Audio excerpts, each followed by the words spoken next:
Coming up on this Qatar Sprint qualifying F1 update. There's a good chance Max could actually go backwards in the sprint rather than forwards. He's going to have a difficult start to Saturday in Qatar.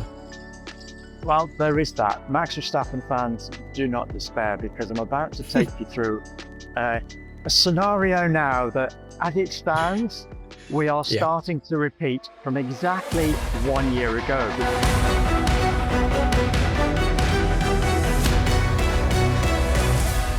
Oscar Piastri finally bounces back to claim sprint pole in Qatar as Max Verstappen has to settle for a frustrating 6th at the Lusail International Circuit. From Racing News 365, my name is Nick Golding, and I'm delighted to be joined, as always, by lead editor Ian Parks. And Ian, it's funny, isn't it? We've seen Oscar really struggle at the low grip circuits in the Americas. As soon as we get back to somewhere with high grip, he has gone and topped the only practice session of the Grand Prix. He's now claimed sprint pole. Lando in 3rd. If they finish how they're starting, Oscar will be 22 points adrift of Lando. Is it fair to say, Ian, with 2 races to go and high grip returning, is Oscar back? It's looking good for him, isn't it? Certainly, he could not have asked for anything better on this Friday at the Lusail International Circuit, because, as you say, Mick, it has all gone very pear-shaped for him ever since his last pole position back on August the 30th at the Dutch Grand Prix weekend. So we're coming up to almost 3 months, and obviously a good handful of Grand Prix since then, since Oscar Piastri last started from pole position. As it stands, yes, he's in a very good position. Qualified 2 places ahead of Lando Norris, of course.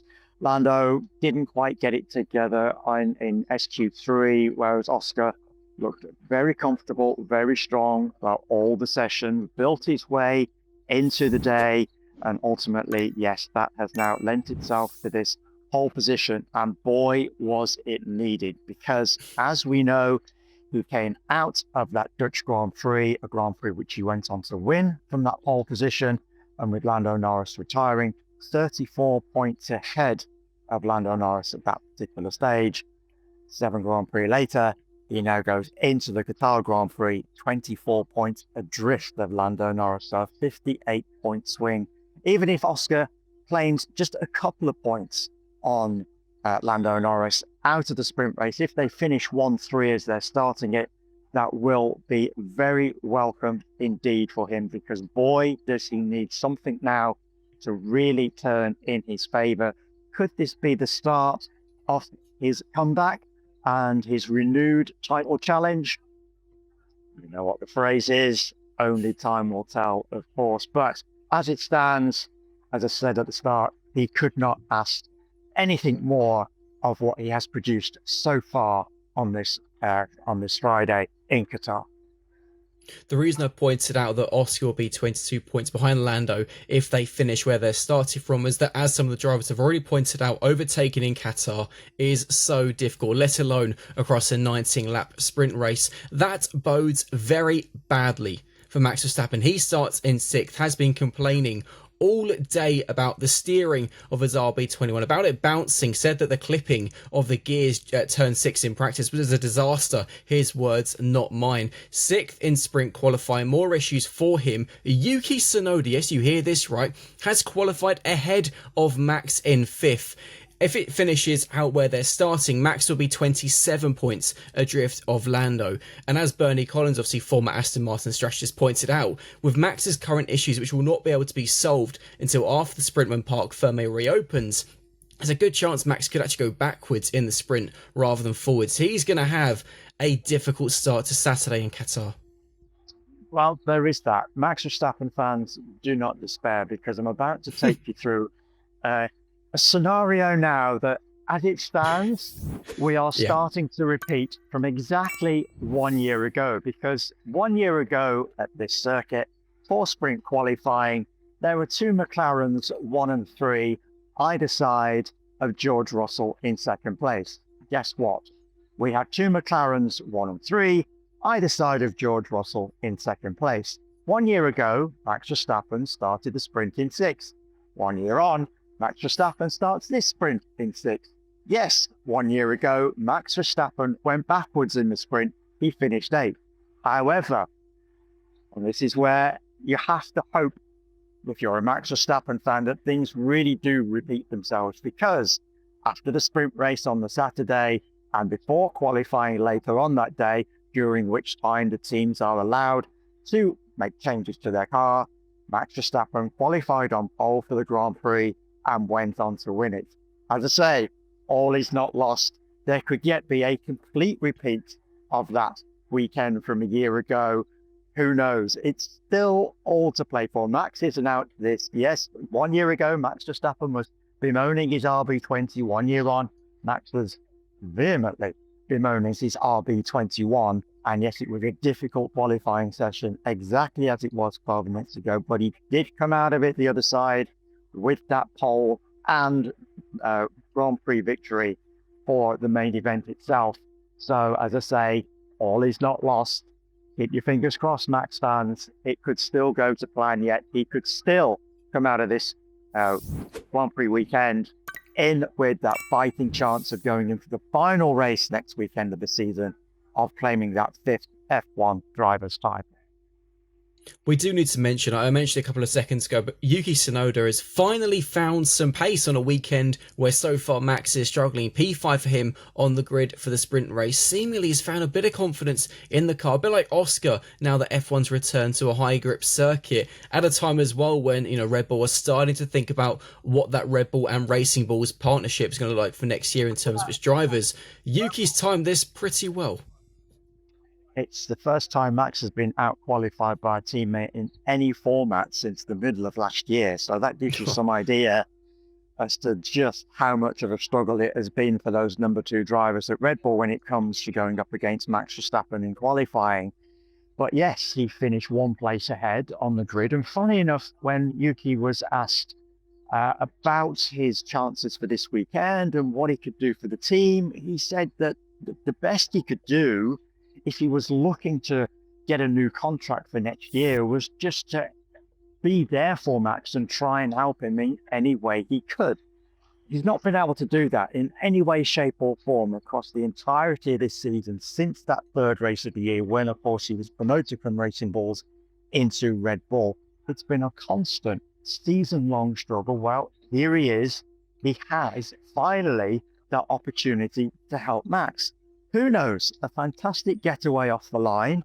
He could propel himself ahead of Lando Norris, who's in 3rd, and maybe he could keep Lando Norris in check for a short while perhaps Max finds a bit of speed. Maybe he doesn't go backwards, as Bernie Collins is suggesting, although Bernie is a very good analyst and strategist, and you have to kind of take her at her word. But for those Max Verstappen fans, as I say, you can only hope it's not going to be as bad as predicted. But maybe this is the opportunity that Yuki has got to give Max a little bit of a helping hand. Obviously, if he doesn't get that great start off the line, then the most obvious things he can do is to let Max by as quickly as possible, and then maybe hold up the cars that are behind Max Verstappen on the grid from 7th downwards. At least that way, it's almost a little bit of payback for everything that Yuki has had to go through this season with Red Bull. And at least, as I say, a bit of a helping hand for Max on Saturday during the sprint race. Max can only hope that Yuki is there for him right at the death as we come to the close of this season. Yeah, Max will be hoping to try and make some places up in the sprint race. Another driver who'll be wanting to make a lot of places is Lewis Hamilton, out in SQ1, P18 for him. His post-sprint qualifying interview lasted an entirety of 9 words. Yep, you heard that right. It goes from bad to worse to even worse to a horror show for Lewis. I mean, this is the worst possible way you could have started this weekend. Yeah, because you would have assumed that it was an opportunity to bounce back, to put the horror of Las Vegas behind him, where of course he qualified last on the grid, the first time in his F1 career that he's ever started last on the grid on pure pace alone. Just to underline that, folks, because I know we've had a few comments in the past once we started talking about that position for Lewis on the grid in Las Vegas on pure pace alone. Yes, he's been on the last, but that was due to penalties or incidents or whatever. This was pure pace out of his car. as I say, time to bounce back. It wasn't in a good mood on Thursday. You thought he would have found something to have elevated his spirits coming into this weekend, but no, not a bit of it. He was still very miserable, very down, very unhappy in the Thursday FIA drivers press conference, just as he was at the end of the Las Vegas Grand Prix weekend. Okay, get back on track, Lewis. Maybe you can find something there. No, he starts 18th. Only the two Alpine drivers in Pierre Gasly and Franco Colapinto are behind him. And I should just mention, Nick, in his interview to Sky F1 Television in the UK, he was asked 3 questions, the grand total of which amounted to 9 words, 13, if you actually want to include the word sorry, because the interviewer didn't quite catch Lewis's final phrase. So Lewis repeated exactly what he had said for that final answer. But across the course of those 3 questions in particular, it was only 9 words specifically, and not very forthcoming words either. So this is the mood that Lewis Hamilton is in at the moment. And right now, you just cannot see him getting out of this funk, and the end of the season quite clearly cannot come quick enough. Yeah, for sure. It's interesting to point out as well that both Ferraris ran a low downforce rear wing in practice, but actually for sprint qualifying, Charles Leclerc stuck with that low downforce setup. Lewis went to a high downforce rear wing, clearly not worked for him. Let's quickly go through the top 10 on the grid for the final sprint race of 2025. It's Oscar Piastri on the sprint pole ahead of George Russell, Norris in 3rd, Fernando Alonso in 4th, Tsunoda 5th, Verstappen 6th, Kimi Antonelli in 7th, Carlos Sainz in 8th, Charles Leclerc 9th, and Alex Albon in P10. Very finally in, we've seen some Aston Martin personnel walking behind you. We've got to mention Fernando Alonso in 4th, and this bodes so well for him, not only in the sprint race, but also in qualifying, because we know that Aston Martin are in this really tight fight for 6th in the standings. They've, of course, also got a brand new team principal by the name of Adrian Newey. Bizarre. That we talked about at the end of the Las Vegas Grand Prix weekend, but it looked like Andy Cowell, who's been team principal and CEO for just over a year, would be moving on. It's now been discovered that yes, he is moving on, but taking on a different kind of role within the team. And yet we now have, that's quite surprisingly in many people's eyes, Adrian Newey stepping up to the role of team principal. For Adrian Newey's glorious career, he's always been the man at the drawing board with his HB pencil, with his sheets of paper, designing his cars that are then, of course, transfer themselves across the computer screens and ultimately to the glorious machines that we have seen on track over all these years that have gone on to win a combination of 26 titles. Just extraordinary what Adrian has done. But now, this is very different for Adrian. This is him stepping away, or going to have to step away from that drawing board and take on, as a team principal has to do, more of a management role. And I think for many people that know Adrian, they'll be quite surprised to see him in a management role, because they've always seen him as this great designer.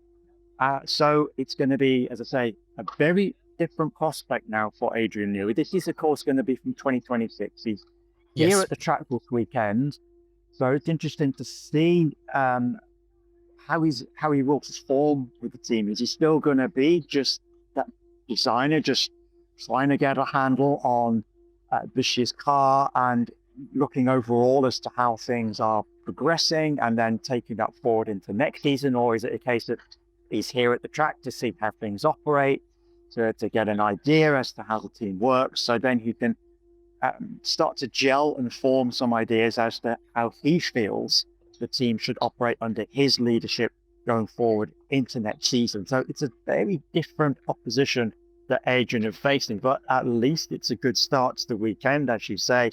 Fernando Alonso 4th on the grid. Fernando did feel that this would be a good track for him and Aston Martin, perhaps not quite as good as 4th position on the grid, but nevertheless, it's certainly given Max Verstappen and Red Bull a bit of food for thought, because both Yuki and Max are going to have to find a way to get past Fernando at some early stage in the sprint if they are to challenge the top three of Oscar, George and Lando.